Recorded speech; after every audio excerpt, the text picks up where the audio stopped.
মায়ের উদ্দেশ্যে পত্রের মাধ্যমে শেষ কথা জানিয়ে আত্মহত্যার পথ বেছে নিল শিলচর মেডিকেল কলেজের এক ছাত্র। তার নাম বিপ্রজিৎ কর।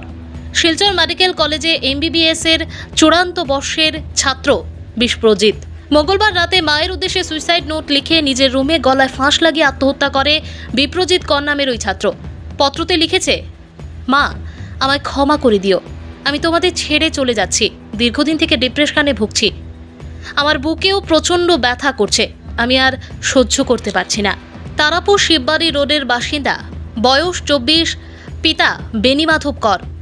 মঙ্গলবার রাতে পুলিশ ঘটনাস্থলে উপস্থিত হয়ে মৃতদেহ উদ্ধার করে মরণোত্তর পরীক্ষার জন্য শিলচর মেডিকেল কলেজে পাঠিয়ে দেয়। বর্তমানে পুলিশ ঘটনার তদন্ত চালিয়ে যাচ্ছে।